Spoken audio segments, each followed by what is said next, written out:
Bonsoir à tous, bienvenue sur le plateau Equinox Soir, votre décryptage quotidien de l'actualité de lundi à vendredi, 19h, 21h, 18h, 20h GMT. Selon les statistiques du ministère de l'Éducation de base, la région du Nord est celle où l'on retrouve le plus d'élèves de la maternelle et du primaire sans acte de naissance. Pour un effectif de 554 240 élèves, 292 472 n'ont pas d'acte de naissance, soit 53%. Le littoral et l'extrême nord complètent ce triste podium, respectivement avec 46,64% et 42% d'élèves du niveau d'éducation de base qui sont scolarisés sans acte de naissance. À l'échelle nationale, sur 4 942 000 élèves scolarisés, 1 785 668 n'ont pas d'acte de naissance, pour un pourcentage de 32,12%.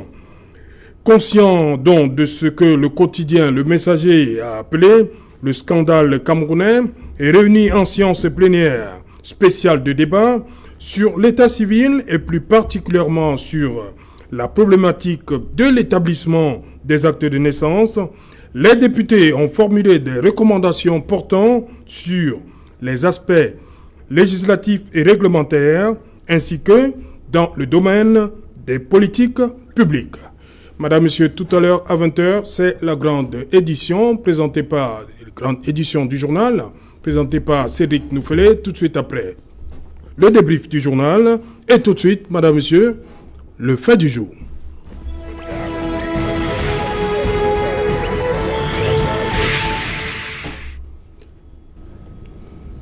État civil, comment exister sans acte de naissance? Pour tenter de répondre à cette question, nous avons invité ce soir en plateau le docteur Dalvaris Ngoudjou, économiste et géostratège. Bonsoir, docteur Dalvaris Ngoudjou. Bonsoir, Serge Alain. Bonsoir à tous mes copanélistes et merci de m'avoir invité. À côté de vous, Eric Pépin Bikaï, enseignant. Bonsoir, Eric. Bonsoir, Serge. Bonsoir, mes copanélistes. Merci de m'avoir invité voilà. Sur ce plateau. Voilà, arrangez bien votre cravate. Hein. Non, il n'y a pas de souci. Vous regardez au village. Hein. Voilà. Il est là, Edmond Kuaté, bonsoir. Économiste et analyste politique. Bonsoir Serge Alain, merci pour l'invitation et bonsoir aux autres invités. Maître Fabien Kenyé, bonsoir, avocat au barreau du Congo. Bonsoir Serge Alain, bonsoir chers panélistes. Merci. Bien entendu aux multiples millions de téléspectateurs d'Equinox Soir. C'est davantage un plaisir de me retrouver sur ce plateau, surtout pour épiloguer ou discuter ou évoquer la question de l'acte de naissance dont beaucoup ne comprendraient pas beaucoup la profondeur et qui naturellement sera sortie de ces débats évoqués. Justement, je reste avec vous, maître. Comment on peut vivre sans acte de naissance? Comment on peut exister? C'est le terme que j'ai utilisé. Serge Alain, voyez-vous... peuvent être les implications. Les implications sont extraordinaires. Vous nous avez naturellement appelé chacun par son nom ici. Oui. Vous savez, quand on parle de l'acte de naissance... Mais quand on n'a pas d'acte, est-ce qu'on n'a pas de nom? On n'a pas de nom. L'acte de naissance fait partie des 3 actes d'état civil. Oui. Et c'est le plus important. Oui. C'est-à-dire que c'est à partir de l'acte de naissance qu'on peut vous identifier. Ça parle de l'acte de naissance. Si je n'avais pas peut-être un acte de naissance, je ne serais pas venu ici. Si je n'avais pas un acte de naissance, on ne m'aurait pas appelé Maître Kenyé Fabien. Si je n'avais pas un acte de naissance, je pense que peut-être nous, Equinox, n'existait pas. Parce que comme je l'ai dit, c'est de tous les actes civils le plus important. C'est là qui vous permet même de vous identifier, de vous individualiser en tant qu'être humain dans une société donnée. En sorte que même sans votre acte de naissance, vous ne devriez même pas. Lorsque j'entends dire qu'au niveau de l'enseignement, on fréquente sans acte de naissance, je me demande comment cela peut évidemment être possible. Est-ce à dire qu'on a pris un bouton pour mettre dans une salle de classe pour se demander finalement comment cette personne s'appelle? Parce que c'est à partir de l'acte de naissance qu'on vous dit que vous appelez tel. Lorsqu'on vous dit que vous appelez tel, c'est à partir de vos parents, ainsi de suite, ainsi de suite. Parce qu'on a fait des déclarations. Ça peut être à partir des gens qui peut-être vous ont trouvé, si vous avez un enfant trouvé, qui vous ont certainement donné une identité.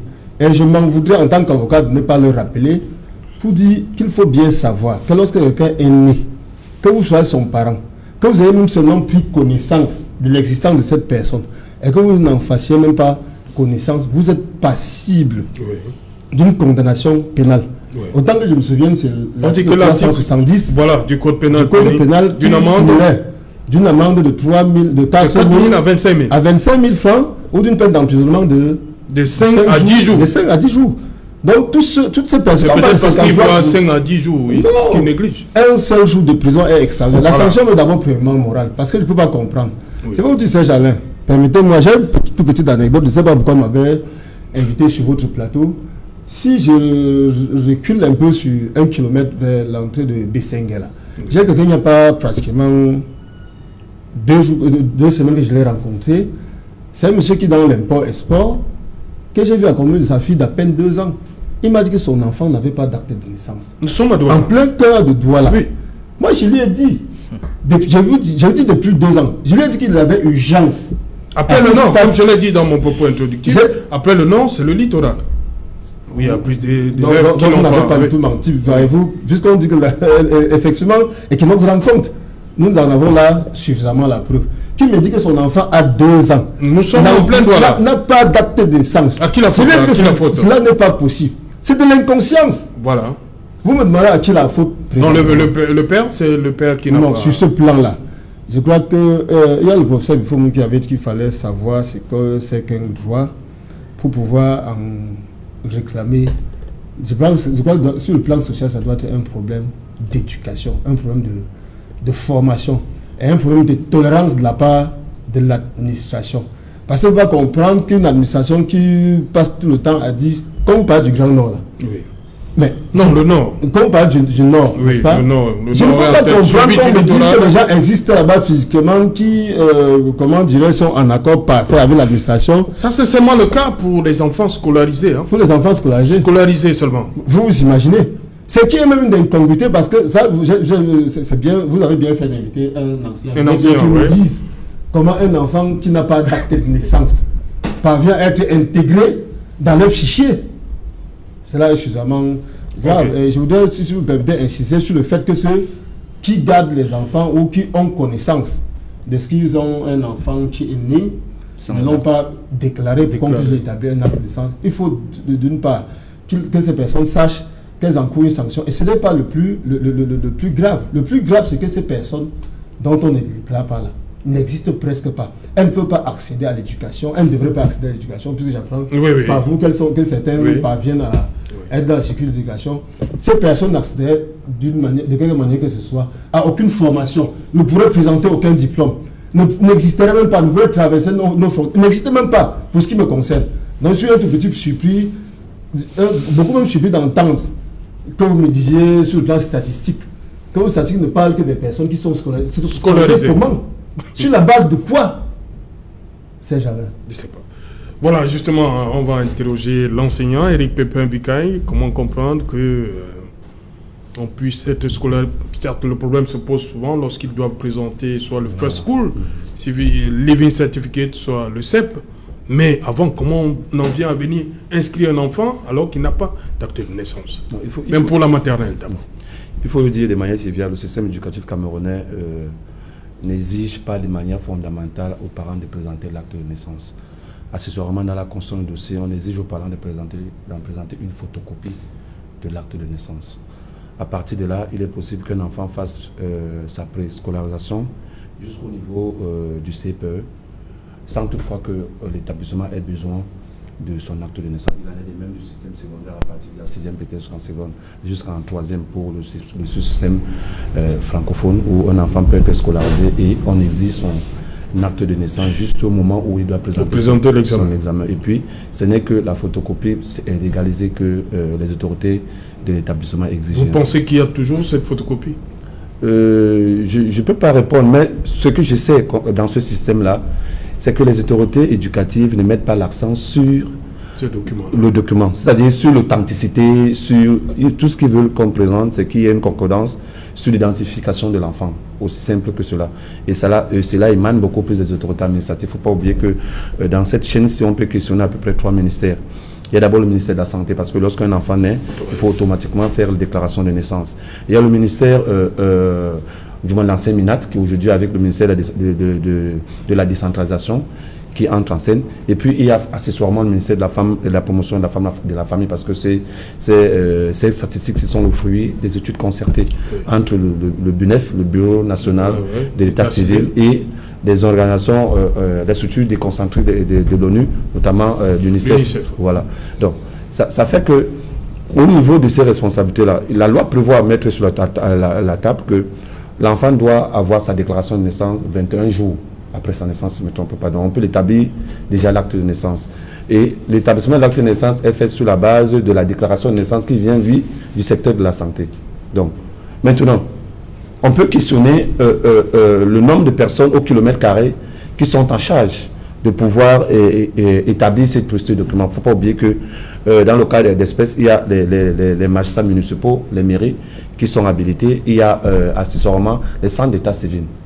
Au niveau des centres d'état civil, puisque eux, autant pour moi, ils sont localisés au niveau des quartiers et accessoirement, il faudra maintenant qu'on sache sur quel rayon et sur combien à peu près d'habitants. Parce qu'en réalité, il faut également interroger le taux d'accroissement naturel de la population camerounaise qui caracole les 3,2 par an. Ça veut dire que le Cameroun est l'un des rares pays en Afrique où le taux de naissance est accessoirement élevé. Donc, par rapport à ces données démographiques-là, on devrait donc mettre sur pied une stratégie pour que les centres d'état civil correspondent à l'augmentation graduelle de la population, que ce soit en zone urbaine ou en zone rurale. Donc, je rejoins ce que Maître disait tout à l'heure, c'est une chaîne de responsabilité concertée, à la fois pour les parents, mais également pour les administrateurs.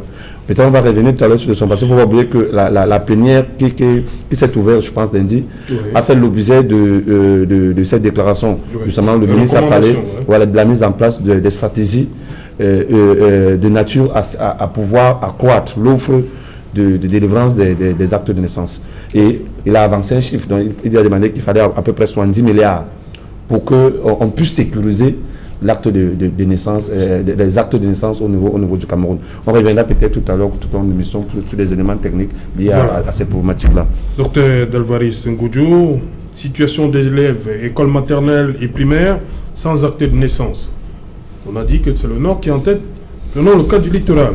633 537 élèves, c'est un effectif, ça c'est les élèves, et 295 481 élèves n'ont pas d'acte de naissance. Comment comprendre ça dans le littoral? Vous avez suivi l'exemple de Maître Grigné tout à l'heure, en plein doigt là. Comment on peut expliquer ça? Oui, premièrement, Serge Alain, quand vous égrenez les chiffres, cela passe extrêmement inaperçu, mais ce sont les chiffres extrêmement importants. Oui. Ça fait un peu plus d'1 million, près de 2 millions d'habitants. C'est plus de la population de la Guinée équatoriale. Ça veut dire que vous êtes dans un pays comme la Guinée équatoriale, tout le monde n'a pas d'acte de naissance. C'est assez saisissant pour une nation comme la nôtre qui se veut être leader dans beaucoup de domaines, dans la sous-région Afrique centrale. Mais moi, je pense qu'il y a un certain nombre de variables explicatives. Et la première, comme Maître l'a si bien souligné, il y a l'inconscience de certains parents d'abord. Du fait qu'ils ne savent pas, ils ne sont pas suffisamment conscients que le fait que l'enfant n'ait pas l'acte, comme on le dit généralement, l'acte c'est le premier diplôme de l'enfant. Quand l'enfant même n'existe pas, il ne peut pratiquement rien revendiquer, mais surtout, puis, il encourt le risque d'être apatride. Parce qu'à terme, s'il n'a pas d'acte, il ne pourra pas avoir un CNI. S'il n'a pas de CNI, il ne peut pas avoir un passeport, etc., etc. Et au-delà, éventuellement, il pourra être, c'est vrai, avec toutes les réserves qui s'imposent, il pourra être un danger pour la nature ou pour la société. D'autant plus qu'avec l'acte, comme nous avons un avocat en face de nous, c'est plus facile. Quand vous avez un problème, que ce soit au niveau d'un commissariat ou au niveau d'un tribunal, la première chose que l'on fait, c'est de procéder à une identification. S'il y a un incident dans Douala, l'élément primordial, c'est d'abord l'identification des individus qui étaient dans la zone. Mais si on ne peut pas vous identifier, si même l'État ne peut pas identifier une personne, d'autant plus que la personne n'existe pas, ça veut dire qu'une personne peut commettre des gaffes. Vous allez faire toutes les recherches dans tous les fichiers dans la nation. Ça va être extrêmement difficile d'arriver sur la personne. Mais au-delà, quand même, il faut avouer que je profite aussi pour répondre à une question que vous avez posée à notre enseignant à côté, Pepin. Il m'est arrivé il y a de cela quelques années à travailler dans les régions de la Damawa du Nord, de l'extrême Nord. En ce qui concerne l'éducation, là-bas, l'État prend des mesures quand même pour inciter, pour encourager les parents à envoyer les enfants à l'école. Puisqu'en réalité, au-delà du fait que les enfants n'ont pas d'acte, pour beaucoup de parents là-bas, ce n'est pas une nécessité que d'envoyer les enfants à l'école. Pour certains parents là-bas, c'est mieux d'envoyer l'enfant berger avec des animaux que de l'envoyer à l'école. Ce qui fait que il y a 2 challenges. Premier challenge, envoyer l'enfant à l'école. Deuxième challenge, avoir un acte. Et pour beaucoup d'enseignants, pour beaucoup de responsables d'établissement, ils préfèrent encourager les enfants à venir déjà à l'école avant qu'ils puissent atteindre l'âge peut-être du CM2. Et peut-être les parents auraient fait des mesures, pourraient prendre des mesures pour qu'ils puissent avoir un acte de naissance. Donc, nous voyons là qu'il y a une certaine volonté quand même de l'État d'encourager l'alphabétisation. Pourquoi? Parce qu'en fait, pour d'autres parents même, le maître a bien souligné, la personne qui était le sujet dont il parle dans son anecdote, c'est quand même quelqu'un qui est dans l'impôt et sport. Ça veut dire il est relativement dans le monde économique. Mais quelqu'un peut être dans le monde économique sans être alphabétisé. D'où l'importance, puisqu'en fait, même ces enfants au nord là, si on ne prend pas les mesures pour qu'ils puissent partir à l'école, demain aussi leurs propres enfants n'auront pas d'acte de naissance. Et ce sera une génération de perdus totalement dans la société. Et quand c'est comme cela biaise pratiquement toutes les mesures qui peuvent être prises par les autorités, tant dans le privé que au niveau étatique, pour le bien-être social. C'est-à-dire, vous allez dans une région où on a fait un recensement au niveau des naissances, on a par exemple 10 000 naissances, alors que dans la réalité, on en a 200 ou 300 000. Vous faites des infrastructures scolaires pour accueillir 10 000 personnes, alors que le besoin est à 400 000. Et nous voyons les conséquences néfastes, que ce soit à l'ouest, que ce soit à l'extrême nord, que ce soit même à l'est. On voit dans quelles conditions les enfants fréquentent. On se demande si nous sommes toujours au Cameroun. Et parfois, une barre explicative, c'est qu'à l'origine, les besoins estimés étaient extrêmement inférieurs par rapport aux réalités. Donc, pour dire, moi je vais dire, il y a une variable explicative qui est au niveau de l'alphabétisation, à mon avis, mais il y a aussi une variable à ne pas négliger, à mon avis, qui est au niveau des moyens. Soyons-en sûrs, Serge Alain. En Afrique, c'est vrai, nous sommes parmi les pays les pauvres, mais où on paye encore pour avoir l'acte de naissance. En termes simples, on paye pour exister. C'est très dangereux. Je prends l'exemple de mon cas. Mon fils, il est né en Espagne. Sur le lit de l'hôpital, quand ça met la couche, les dispositions sont prises de manière digitale, que son acte sorte dans les jours qui suivent. On ne vous demande pas. C'est comme cela. Vous dites quel pays? En Espagne, à Madrid. Ah bon? Oui, directement. Et nous sommes où? Nous sommes au Cameroun. Et justement, c'est pourquoi je dis, si les gens ont plus de moyens et on facilite la tâche à la population, et que nous qui sommes censés être pauvres, et que ça devient un peu plus difficile de le faire, il y a un problème. Quand nous prenons le cas de nos parents à l'extrême nord ou au nord, comme vous avez parlé tout à l'heure, d'abord en Afrique, au Cameroun, vous faites un effort pour avoir un bébé. Vous gestez pendant 9 mois. Nous savons toute la peine que nos mamans ont pour d'abord faire des visites prénatales, pour pouvoir accoucher. Nous avons vu dans des hôpitaux, ici à Douala même, où des mamans ne pouvaient pas, en fait, étaient presque prises en otage dans des centres hospitaliers parce qu'elles n'avaient pas de moyens pour payer les soins hospitaliers. Vous pensez que sincèrement, si cette maman a un peu de moyens, la priorité c'est quoi? Payer les soins hospitaliers, acheter des médicaments pour son bébé, acheter du lait pour son bébé, ou alors essayer éventuellement d'aller procéder à l'établissement d'un acte de naissance. Je pense que si au niveau des gouvernements, on avait pris un certain nombre de mesures pour faciliter la tâche dans l'établissement d'acte de naissance, il y a beaucoup de choses qui sont faites. Moi, je pense que l'État peut encore faire mieux. Et si on le fait, je pense que cela nous pourrons voir que la courbe des déclarations de naissance pourrait être un peu plus montante. Edmond Kouyaté, est-ce que pour vous, seul l'analphabétisme de certains parents et le manque de moyens peut justifier cet état de choses? Non, il y a une étude qui a été faite et qui a ressorti un certain nombre de déterminants qui pourraient expliquer un peu, je vais dire, la gravité de la chose, parmi lesquels justement il y a l'analphabétisation, la pauvreté, la corruption, les barrières culturelles. Et ils ont également cité la complexité du système d'enregistrement et de constitution. Tout ça, ça fait partie des déterminants. Maintenant, il faut savoir que suivant qu'on soit dans une région ou dans une autre, n'est-ce pas, un déterminant peut être, n'est-ce pas, avoir plus d'acuité. Par exemple, quand on parle de l'analphabétisation, je ne pense pas que ça soit n'est-ce pas, le déterminant qui pourrait expliquer le manque d'actes de naissance dans une région comme le littoral.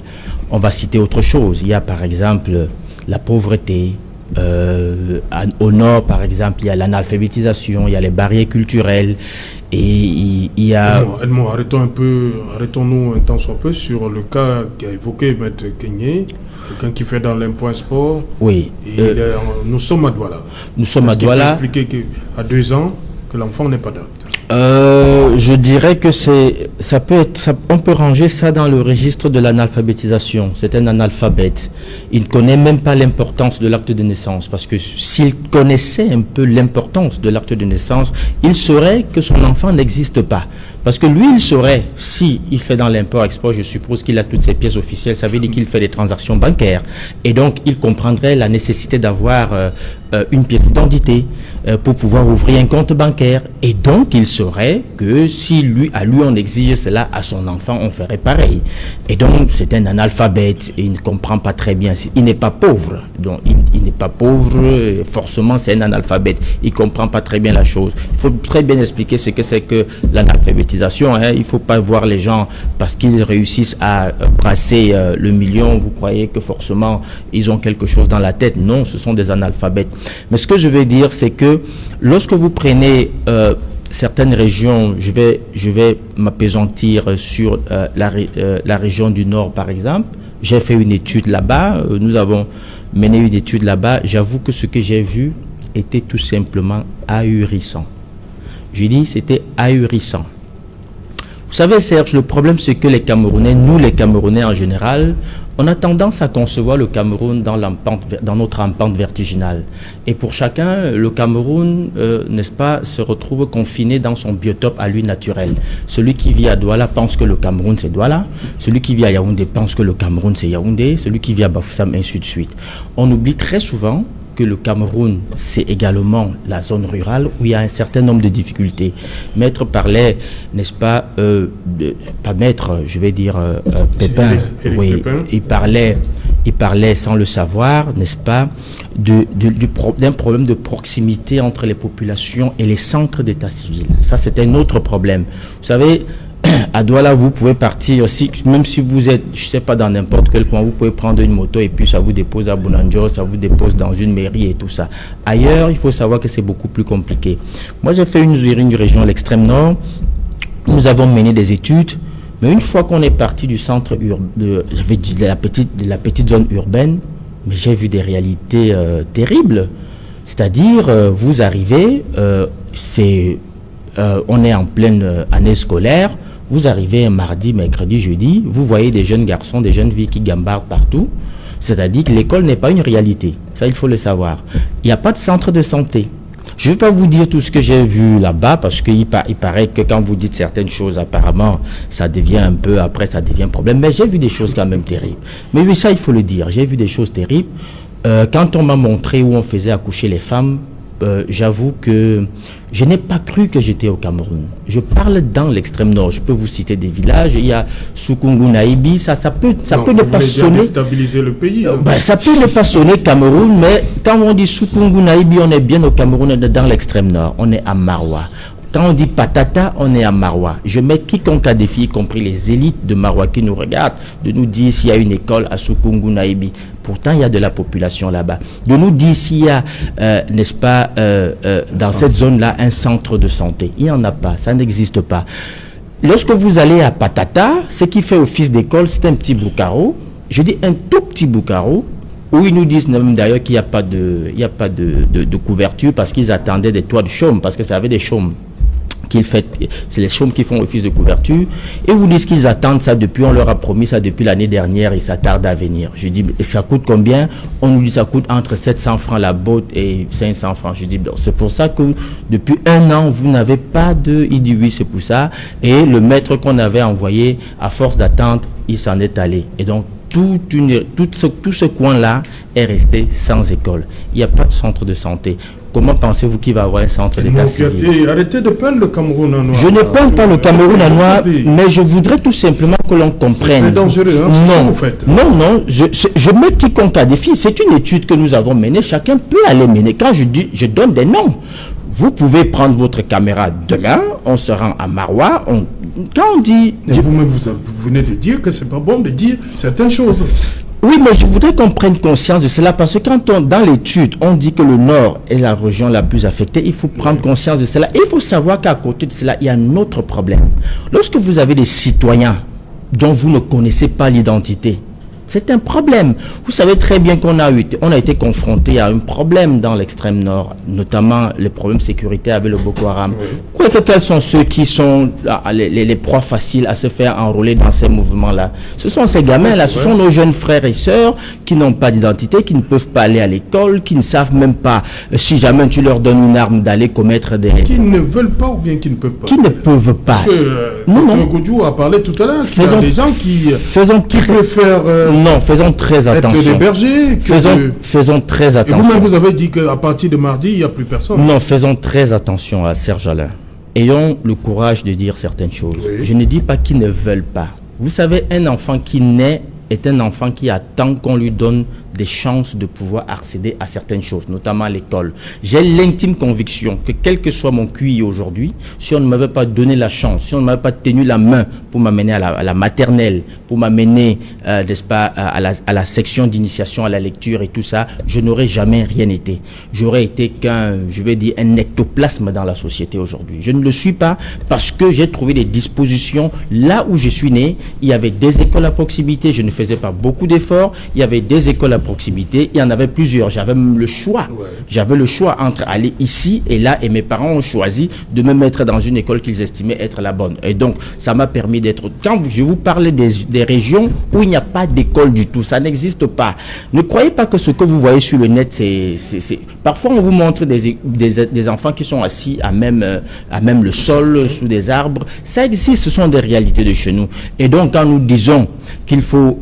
essayer de faire des efforts pour corriger ces déséquilibres-là, n'est-ce pas, dans notre société. Nous ne disons pas parce que nous voulons faire du mal à qui que ce soit, nous disons parce que ce sont des réalités. Et si on ne corrige pas ces disparités, on aura toujours le risque d'avoir certains de nos frères, certains de nos compatriotes qui, n'est-ce pas, vont être à la remorque alors que la société est en train d'avancer. Lorsque les gens n'ont même pas l'acte de naissance, qu'est-ce que vous attendez? Ce n'est pas des gens qui peuvent aller à l'école, c'est l'acte de naissance qui consacre d'ailleurs la citoyenneté. Si vous n'avez pas d'acte de naissance, vous n'avez pas de citoyenneté. Puisqu'il faudrait, pour qu'on dise que vous êtes citoyen camerounais, que vous ayez une pièce d'identité qui dit que vous êtes camerounais. Et quelle est la pièce principale pour établir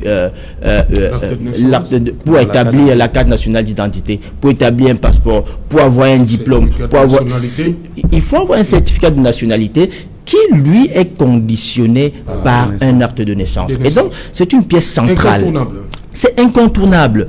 Et donc, quand nous disons ça, il ne faut pas jouer. Ce n'est pas une question d'ordre politique. C'est une question d'ordre national. On n'a pas besoin d'être d'une chapelle politique pour dire des choses telles qu'elles sont. Il faut qu'on ait à un moment donné le courage de porter sur nous le réel que pour traquer l'impossible. J'ai l'impression qu'au Cameroun, nous aimons traquer l'impossible. Ayons le courage de porter sur nous le réel. Et le réel, c'est que dans, n'est-ce pas, les zones rurales et dans certaines régions du Cameroun, il n'y a pas un accent qui est fait pour permettre à nos jeunes enfants, aux enfants qui naissent là-bas, n'est-ce pas, d'accéder aux droits basiques, droit à l'éducation, droit à tout ce que nous pouvons connaître, qui feront de demain des bons citoyens. Et donc, ne soyons pas surpris que la pauvreté va grandissante, que la misère va rampante, et qu'à côté, n'est-ce pas, vient s'agripper le plus grand problème que nous connaissons dans nos sociétés, l'insécurité.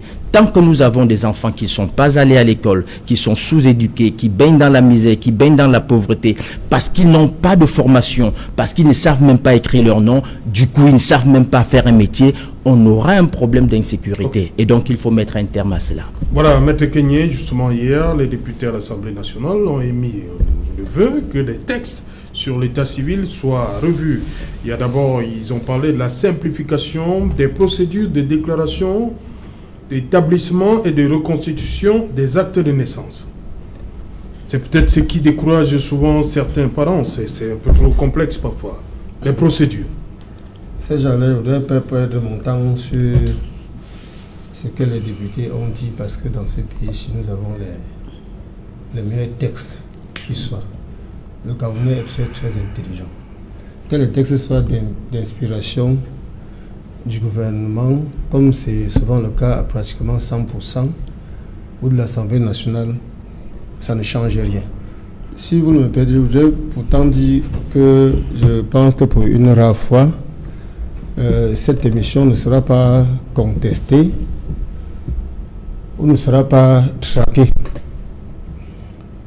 par le pouvoir exécutif. Le cas qu'on évoque là, je vais m'adresser à nos gouvernants, je voudrais dire peut-être au pouvoir exécutif. Ils seront peut-être surpris, ceux qui nous gouvernent, de m'entendre parler de manière, je ne sais pas, je ne voudrais pas qualifier. Parce que je crois que cela va dater pratiquement de 5 ans, s'agissant de l'état civil, que le gouvernement du Cameroun a décidé de formaliser ce qu'on appelle le concubinage à travers les mariages collectifs. Cela évoque le deuxième acte d'état civil, qui est le mariage. Nous sommes là parlant des statistiques qui viennent de l'éducation. Pour des enfants qui fréquentent, ils sont peut-être déjà au secondaire sans acte de naissance. Et le futur ne leur offre rien. Il faut bien le savoir. Non, les chiffres, c'est beaucoup plus dans le primaire. Hein? Dans le primaire. Sur le plan administratif, le futur ne leur offre rien. Ils ne peuvent présenter aucun diplôme, ils ne peuvent pas se présenter à aucun concours. Ils ne peuvent même pas avoir la carte d'identité. Et rassurez-vous, le même État, naturellement, va les envoyer à Newbel plus tard en leur disant qu'ils ne sont pas porteurs d'une carte d'identité nationale, ce qui est déjà une infraction. C'est pour ça que je voudrais inviter notre gouvernant. Et ça, quand je dis que vous, État, vous êtes État, moi je suis État. L'État c'est nous, c'est un territoire, c'est sa population, tout le monde fait partie de l'État. Quand on critique, ce n'est pas parce qu'on en veut à ceux qui sont là, c'est pour qu'ils s'améliorent. Je voudrais inviter le gouvernement, sur la base des statistiques qui sont faites là, n'est-ce pas, à inviter ou à instruire des rétablissements d'actes de naissance collectifs, tout au moins pour les statistiques qui sont faites là. Lorsque j'ai dit ça, Serge Alain, pour moi cette émission se veut pédagogique. Et je m'adresse... C'est justement prévu, hein, les députés hier voilà. Ils ont dit réalisation effective et pratique de l'opération spéciale de délivrance massive des actes de naissance prévus en 2021. C'est toujours des déclarations de bonne intention. Lorsqu'on a eu fini de chambrer le champagne... champagne... 2021. Je l'ai dit, lorsqu'on a eu fini de chambrer le champagne, rien ne se passe avant. Moi, je veux des choses concrètes. Oui. Et pour vous, puisque cette émission se veut pédagogique, comme je l'ai dit, je voudrais attirer plutôt l'attention des populations sur le fait, pour celles des personnes qui n'ont pas encore établi l'acte de naissance, que la loi leur impose, en dehors du cadre de l'hôpital, comme vous l'avez dit, que toute personne qui a connaissance d'une naissance doit le faire dans les 30 jours. En ce qui concerne les hôpitaux, que ce soit le médecin accoucheur ou toute personne qui a été informée, n'est-ce pas, l'éducation doit être portée auprès de l'officier d'état civil dans les 15 jours. Lorsque vous avez raté cette étape-là, n'est-ce pas, vous avez encore 3 mois. Vous dites? On n'accouche pas toujours à l'hôpital. Bien entendu, je suis en train de parler de tout.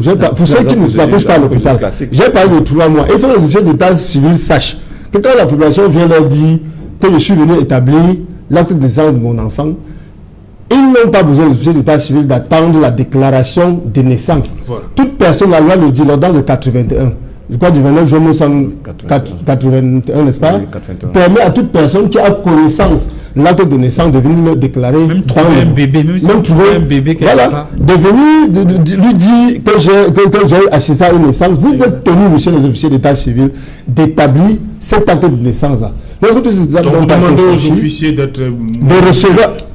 Ça ne dépend pas de... C'est ce que la loi dit. Je l'ai enseigné ce que la loi dit. Parce que chez nous, tout le monde est devenu maître en droit. Tout le monde est devenu le plus grand professionnel en droit. Professeur d'université, avocat, magistrat, en tout.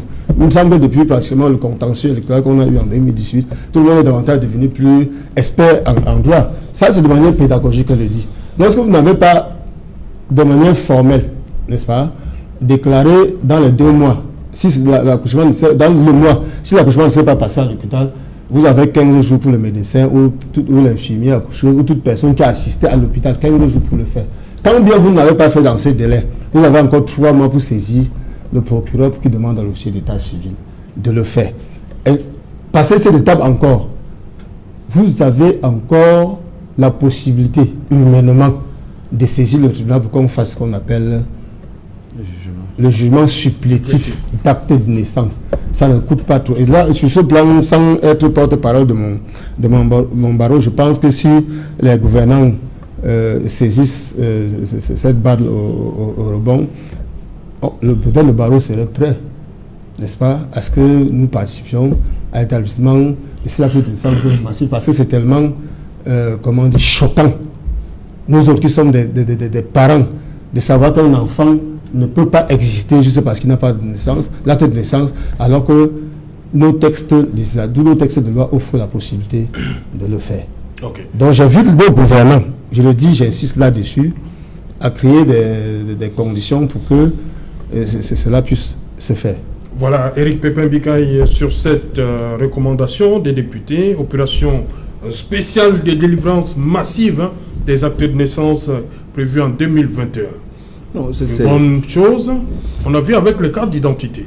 C'est une urgence, c'est une bonne chose pour la nombreuse population qui est en attente d'avoir un acte de naissance. Il ne faut pas oublier qu'au Cameroun, la procédure... On espère qu'en 2022, on ne parlera plus d'enfants sans acte de naissance au Cameroun. On espère vivement. Mais on connaît comment ça va s'organiser plus tard. Vous savez déjà, vous êtes déjà en 2021 ? On n'est pas encore dans les projections. Je voulais expliquer votre propos, si vous me permettez. Il ne faut pas oublier que la procédure d'obtention d'acte de naissance est très complexe et très complexifiée au Cameroun. Tout à l'heure, Dr Ngoudjou a essayé de dire que l'acte de naissance se paye au Cameroun. Et la somme n'est pas déterminée. Ça varie de 10 000 pratiquement à 25 000. Et ça peut être l'un des facteurs qui décourage les parents à faire doter leurs enfants d'un acte de naissance. Autre chose. Et il faut bien rappeler, sans vous couper, que c'est gratuit. La délivrance de l'acte de naissance. Ça ne demande rien du tout. Non, ce n'est même pas tout gratuit. C'est gratuit, ce n'est pas dit de vrai. Ce n'est même pas timbré. Il faut qu'on le sache. Que la population camerounaise le sache. Que vous allez à votre déclaration, que ce soit de quelque manière que ce soit, vous la déposez, l'officier d'état civil est tenu de vous délivrer un acte de naissance. Ce n'est que signer, mettre le cachet. Nous sommes en train d'analyser. Donc maintenant, il ne faut pas oublier que la naissance d'un enfant est le fruit de l'union entre un homme, du moins les rapports sexuels entre un homme et une femme, selon notre législation. Et que si ces deux personnes-là ne sont pas légalement mariées, l'enfant qui a un acte de naissance risque de ne pas être reconnu dans le cadre ça de... pose un autre problème. C'est autant de problèmes qui entourent la complexité de l'état civil au Cameroun. Donc, l'objectif ici, c'est peut-être pas... Et c'est pour ça que je ne suis pas contre, je suis contre ce que Maître disait tout à l'heure. Parce que de nombreux couples aujourd'hui sont dans des unions, comme on dit de manière triviale au quartier, le vient au reste. Ça date, ça peut faire 10, 15, 20 ans. Et ça vous interrompt. L'enfant qui est né au mariage, n'est-ce pas, sa paternité est établie à l'égard de la mère. Ce n'est pas le père qui impose qu'on établisse l'acte de naissance. L'enfant qui sort du ventre de la mère est présumé. L'enfant de la mère. Au nom d'office. L'enfant de la mère, et on établit l'acte de naissance. Ce n'est pas le contenu de l'acte qui est en cause. C'est l'établissement de l'acte de naissance. Dès que la mère a accouché, l'acte de naissance doit être établi parce qu'il ne peut exister aucun doute de ce que l'enfant a été accouché par la mère. Et au-delà de ça, quand l'enfant est trouvé, la loi a permis que celui qui trouve l'enfant l'amène dans une unité de police ou de gendarmerie. Après on peut faire établir l'acte de naissance. La personne qui a trouvé l'acte peut lui donner un nom. Et on peut établir l'acte provisoire en attendant éventuellement dans les 3 mois qu'on puisse retrouver les parents. Donc le problème de concubinage ne se pose pas. Voilà. Mais est-ce que vous tenez compte dans cette disposition du fait que nous sommes dans une société patriarcale pour la plupart? Non, je vous donne des interpellations. Peut-être le père peut essayer d'établir la personne, mais s'il le refuse, j'ai plus le cas du concubinage. Ce sont des vices de forme. Donc maintenant, pour revenir à votre propos, il ne faut pas oublier que même dans la vie de Douala, parce que Maître a évoqué tout à l'heure le cas d'un parent qui a un enfant de 2 ans qui n'a pas d'acte de naissance. Il ne faut pas oublier que même dans la vie de Douala, les hommes assez majeurs, assez grands, n'ont pas d'acte de naissance. C'est-à-dire dû au fait que peut-être sont nés 2 fois, ou alors sont morts plusieurs fois. Bon, peut-être dans cette procédure-là, parce que quand vous suivez un peu les débats qui ont eu cours à l'Assemblée nationale, on est justement revenu sur le fait que beaucoup de compatriotes n'ont pas de naissance. Parce qu'il faut observer ce phénomène. Lorsque, par exemple, on demande qu'on va établir les actes de naissance gratuits, je pense à la dernière opération à la mairie de Douala 3e, ça fait courir un grand monde. Et ces personnes qui sont déportées vers l'institution de la mairie de Douala 3e pour pouvoir avoir un acte de naissance, chacun a une histoire. qui justifie le fait, le fait qu'il n'y ait pas l'acte à date. Ça fait donc quoi? Ça fait que pour une ville comme Douala, beaucoup de personnes sont à la recherche d'identité. Et vous avez évoqué tout à l'heure le problème que beaucoup de nos compatriotes n'ont pas leur carte d'identité parce qu'ils ont une double identité. Mais la double identité également est sous-jacente du fait que les gens ont changé l'acte de naissance, peut-être n'ont pas tenu compte qu'ils ont eu à faire une première carte d'identité et à l'intérieur, on a enregistré un certain nombre de données, notamment les empreintes. Quand ils reviennent maintenant avec un second acte parce qu'ils sont nés une deuxième fois, on voit les empreintes avec peut-être 2 noms, mais on a les empreintes différentes, quels que soient les cas. Les mêmes empreintes ne changent pas. Le système rejette ce type d'actes, ce type de demande de manière automatique. Bon, là aussi, c'est un de nos compatriotes. Donc, cette procédure des députés qui demande qu'on fasse, on établisse les actes de naissance de manière solennelle en 2020 à l'ensemble de ces compatriotes. On oublie justement de dire que cette condition-là, cette opération doit être sous-jacente au fait que les compatriotes choisissent leur jour de naissance parce qu'il y en a qui ont 3, 4 en fonction des contextes socio-économiques, peut-être des contextes de formation, des contextes de voyage.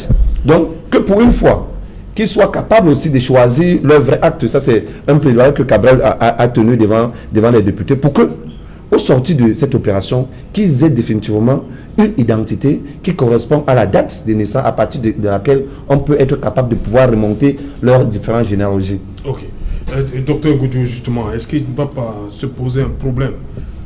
Cette opération de délivrance massive des actes de naissance prévue selon les députés, ils souhaitent que ça se passe en 2021. Chacun va choisir, va dire que je suis né tel... Il n'y aura pas de problème? Comment ça va se passer? Serge Alain, premièrement, d'autant que l'opération est indispensable, elle est incontournable. Oui.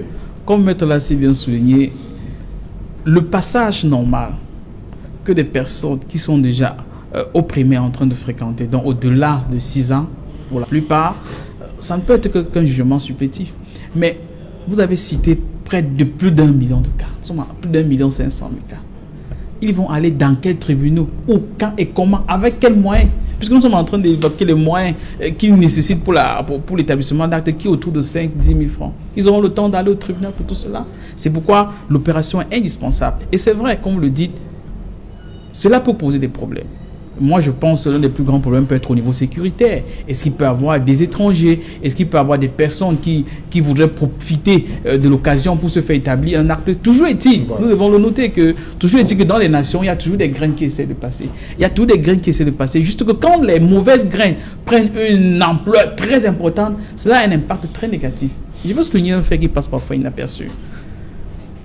De plus en plus d'ambassades occidentales, notamment européennes, quand vous allez, par exemple, quand vous voulez vous déplacer dans tel ou tel pays, vous avez les documents établis, ils vous disent, si vous avez un truc à faire, n'allez pas dans telle ou telle mairie. Ça veut dire qu'il y a des ambassades qui ont des shortlists de mairies. Parfois, je demande à mais pourquoi vous demandez ça? Ils disent que non, cette mairie, premièrement, les documents qui viennent de là sont, l'authentification est très douteuse. Et comme dans les 16 ambassades, là, ils ont un service pour authentifier certains documents.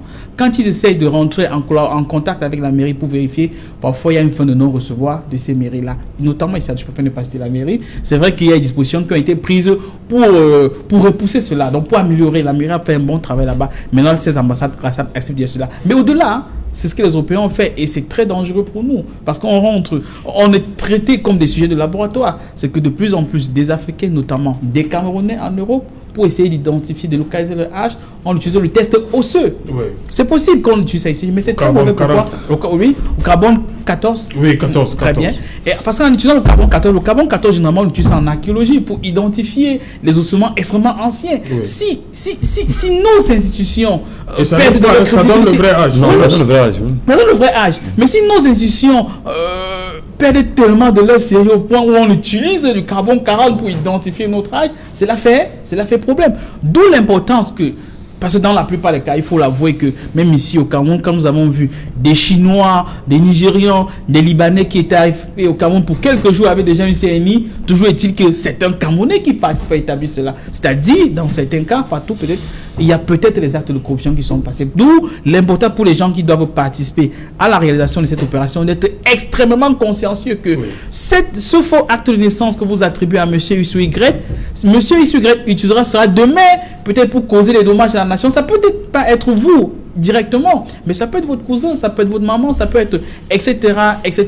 Donc pour nous résumer, je vais dire, Serge Alain, l'opération est indispensable, c'est qu'il n'exclut pas les quoi. Mais moi je pense, pour sortir, que nous sommes dans des sociétés où les autorités traditionnelles, les autorités religieuses ont encore une influence très importante sur la population. Et si, dans ce type d'opération, même au niveau des naissances, si nous impliquons les autorités traditionnelles pour inciter, pour encourager les populations à déclarer les naissances, je suis convaincu que l'impact va être très positif. Même pour les sociétés, même quand une personne n'est pas partie à l'école. Nous savons chez nous, les mamans ne sont pas parties à l'école, mais ils sont à l'église matin, midi, soir. Okay. Le prêtre dit quelque chose, ça devient sacré. Merci. On va revenir après le journal parce qu'il a dit là, Cédric Noufelé. Bonsoir Cédric, au menu ce soir. Bonsoir Serge Alain, bonsoir à vos invités. Ce soir, nous parlerons de la pandémie du Covid-19. Elle est encore dans nos murs et selon les autorités sanitaires, il y a déjà environ 4 enseignants et 8 élèves testés positifs au Covid-19 dans la région du littoral qui ont été pris en charge. Dans la région de l'Ouest, les autorités s'inquiètent de la recrudescence de nouveaux cas positifs de Covid-19. Le Cameroun fait-il face à une deuxième vague? Nous en parlerons dans le journal de 20h. Nous évoquerons également comment les autres pays africains font face à ces nouveaux cas positifs de Covid-19. Quelles sont leurs stratégies pour lutter contre la pandémie 9 mois après son arrivée sur le continent. Nous en parlerons dans un instant. Nous ferons également le point sur l'indice de gouvernance selon la fondation Mo Ibrahim. Le Cameroun se trouve au bas de l'échelle parmi les champions de la malgouvernance en raison de nombreux actes de violation des droits de l'homme perpétrés ces 2 dernières années au Cameroun. Et sur le plan économique, les promoteurs des PME sont insatisfaits des lignes de financement existantes jusqu'ici pour relancer la production industrielle. La Banque d'investissement européenne vient d'octroyer un crédit de près de 10 milliards de francs CFA, un appui important mais encore peu satisfaisant selon les PME qui ont des préoccupations adressées au gouvernement. Vous les écouterez dans quelques instants. Serge Alain. Voilà, madame, monsieur, tout à l'heure dans le journal de Cédric Noufelé, vous aurez également la 7e édition de la campagne Quality Back to School de la Fondation Fouatoula Kadji de Fosso. On se retrouve donc après le 20h de Cédric Noufelé pour Equinox Soir, deuxième partie. Ce sera le temps du débrief, toujours en compagnie de nos 4 invités. Tout de suite dans le journal de Cédric Noufelé. 7 conseils pour se protéger contre le nouveau coronavirus. 1. Lavez-vous régulièrement les mains à l'eau et au savon ou à l'aide d'un gel hydroalcoolique. 2. Vous ressentez l'envie de tousser ou d'éternuer? Faites-le dans un mouchoir ou dans le creux de votre coude, puis lavez-vous les mains. 3. Restez à au moins 1 mètre de distance des autres personnes, surtout si elles toussent, éternuent ou ont de la fièvre. 4. Évitez de vous toucher les yeux, le nez et la bouche. 5. Évitez tout contact direct avec des animaux vivants. Et si cela est impossible, veillez